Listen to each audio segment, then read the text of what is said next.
Voilà donc ces propriétés des racines carrées. La première, si un nombre est positif ou nul, le carré de la racine est égal au nombre de départ. Même chose avec la racine du carré.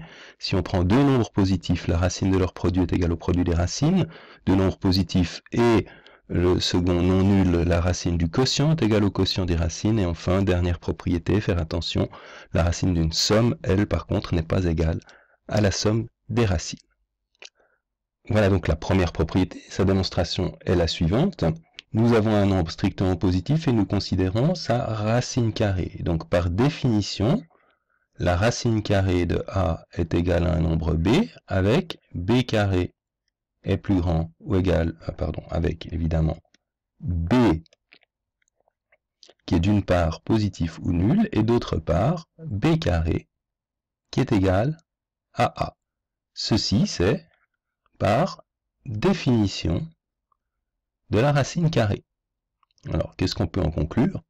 Eh bien, on conclut que si b carré est égal à a, ici, ceci est équivalent à ce que la racine carrée de a au carré, j'ai substitué b par racine carrée de a, est égal à a.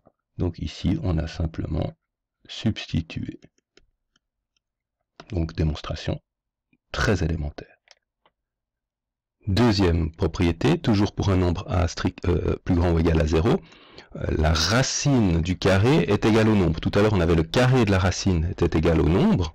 Si je reviens ici, le carré de la racine de a est égal à a, et maintenant, c'est la racine du carré de a est égal à a. Alors, démonstration, toujours le même principe, a est positif ou nul, donc je peux considérer la racine carrée de a, cette fois uniquement, qui est égale à un nombre b, avec les propriétés que b doit être strictement plus grand ou égal à 0, et que b carré doit donner a. Ceci, bien sûr, c'est toujours la définition de la racine carrée. Mais maintenant, ici, j'ai appliqué la définition de la racine carrée au nombre a, alors que dans ma conclusion, je dois appliquer la racine carrée au nombre a carré.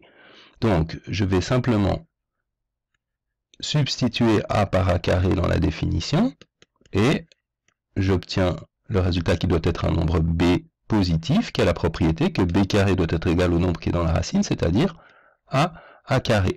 Donc ici, j'ai simplement appliqué la définition de la racine carrée, la définition comme que j'écris, appliquer la définition de racine carrée au nombre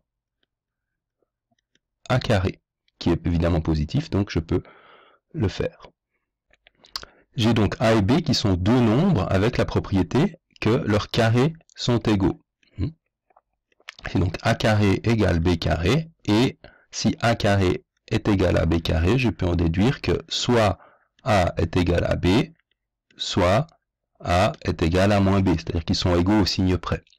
Ceci, si vous voulez absolument être formaliste, vous pouvez le dire, ça revient à dire que a carré moins b carré égale 0, c'est-à-dire que a moins b fois a plus b égale 0, donc que a moins b égale 0, c'est-à-dire a égale b, ou que a plus b égale 0, c'est-à-dire a égale moins b. Une démonstration, c'est toujours délicat de savoir jusqu'où on doit justifier les choses et à partir de quel moment on accepte que certains passages sont suffisamment évidents pour la personne qui est en train de lire ou d'écouter ou de regarder cette vidéo. Maintenant, ce qui est important, c'est de toujours être capable, si jamais on demande plus de détails, de pouvoir les donner et les justifier. Donc, a est égal à b ou a est égal à moins b, mais on sait aussi que b est positif et a est positif, les deux étant positifs. Bien sûr, on ne peut pas être dans cette situation, ou alors, seul cas possible, ce serait que a soit égal à b et soit égal à 0, mais du coup, on reviendrait aussi à cette situation-là. Donc, il suffit d'en déduire que a est égal à b, donc, je l'écris, a est égal à b, et si maintenant je reviens dans l'écriture qui est ici, j'obtiens racine carrée de a carré est égal à b qui est égal à a, c'est-à-dire racine carrée de a carré est égal à a, c'est bien ce que je voulais démontrer. Alors évidemment ça fait beaucoup d'énergie, beaucoup de blabla et beaucoup de texte pour pas grand-chose finalement, à savoir que la racine carrée d'un nombre au carré est égale au nombre lui-même, mais les mathématiques permettent, pour autant qu'on estime que ce soit nécessaire de le faire, de justifier très précisément ce genre de résultat. Alors attention avec cette écriture-ci, hein. Regardez bien ce qui est écrit là. Si A est positif ou nul, alors la racine carrée du carré est égale à A. Si j'écris ceci simplement comme ça, la racine carrée du carré est égale à A, en mathématiques, ceci est équivalent à dire, on sous-entend que A est un nombre quelconque, donc a priori un nombre réel. Alors, donc je serai en train de considérer cette implication-ci. Et cette implication-ci, elle est bien sûr, je ne sais pas si c'est évident pour vous, mais elle est fausse. Pour démontrer le faux en mathématiques, on exhibe un contre-exemple. Si je prends racine carrée de moins 2 au carré, est-ce que c'est égal à moins 2? Ben, moins 2 au carré donne 4, donc j'ai racine carrée de 4 est-il égal à moins 2, et racine carrée de 4 est égal à plus 2, on l'a vu dans la vidéo qui définit les racines carrées. Racine carrée de 4 est toujours positive, donc est égal à plus 2. Non. Donc faites bien attention, cette formule-là, racine carrée de a carré est-il égal à a, c'est une formule qui n'est valable que si le nombre est positif. Si le nombre est négatif, ça devient faux. Et les mathématiques ont un petit outil qui permet de garantir que le résultat fonctionne, c'est la valeur absolue. Si on garantit que le résultat doit être c'est non pas seulement la racine carrée du carré qui est égale à a, mais est égale à la valeur absolue de a, c'est-à-dire a avec une valeur forcément positive, alors là, ça devient vrai. Propriété suivante, si a, b sont deux nombres positifs, alors la racine de leur produit est égale au produit des racines. Donc la démonstration ici, faire un peu plus attention parce que selon le sens dans lequel avec lequel on démarre, on tourne un petit peu en rond. Donc on affirme dans la conclusion que la racine du produit est égale au produit des racines. Donc on va donner un nom à cet objet-là.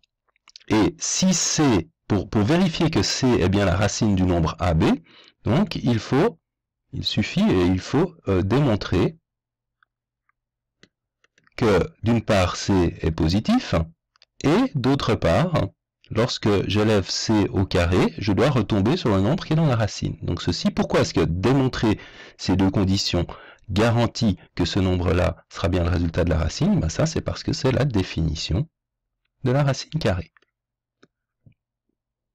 Alors, le premier des points, C doit être positif, eh bien, C est égal à la racine de A fois la racine de B. La racine de A, le résultat d'une racine est toujours un nombre positif par définition de la racine. Le résultat de la racine de B est toujours un nombre positif. Le produit de deux nombres positifs est positif. Donc ceci, ça fonctionne, c'est essentiellement à nouveau par définition de la racine et parce que le produit de deux nombres positifs est positif, donc si vous voulez quelque chose du type règle des signes, hein, qu'on ne va pas justifier ici, mais on pourrait aussi le faire. Le deuxième élément, je dois démontrer que lorsque j'élève C au carré, je tombe bien sur AB. Donc C au carré est égal à racine de A fois racine de B, le tout au carré. Maintenant j'ai ici un produit, je peux donc utiliser la propriété des puissances. Le carré d'un produit est égal au produit des carrés. Ceci, c'est l'une des propriétés que nous avons démontrées des puissances. Et maintenant, il manque le carré ici. Et maintenant, si je reviens un tout petit peu en arrière, la première propriété que nous avons démontrée, c'est bien que le carré de la racine est égal à A. Donc, je reviens ici, pour autant que le nombre soit positif, ce qui est le cas bien sûr. Donc A, le carré de B, bien sûr, va être égal à B. Donc ça, c'est la propriété, cette fois-ci, non pas des puissances, mais des racines, la première propriété que nous avons démontrée. Et cette propriété a été démontrée ce qu'il fallait démontrer. Je vais aller un tout petit peu plus vite pour celle-ci, parce que c'est exactement le même principe. On décide d'appeler C ce nombre-là, et il s'agit de démontrer deux choses, d'une part que C est positif, d'autre part que lorsque j'élève C au carré, je tombe sur le nombre qui est dans la racine, c'est-à-dire A sur B. La première demande C positif, ben, on a A non positif, la racine est positive, la racine de B est positive, B est strictement positive, donc pas de division par 0 possible, donc ça c'est forcément OK. La deuxième ici, c'est la même chose, vous élevez C au carré, donc vous avez racine de A sur racine de B que vous élevez au carré, propriété des puissances, racine de A au carré sur racine de B au carré, et définition de la racine A sur B, donc même chose, assez facile à démontrer. Enfin, dernier élément sur lequel je voulais insister, une erreur type qu'on voit vraiment très souvent, la racine carrée de la somme ou de la différence n'est pas égale à la somme des racines carrées. Lorsque quelque chose est faux en mathématiques, il suffit d'exhiber un contre-exemple.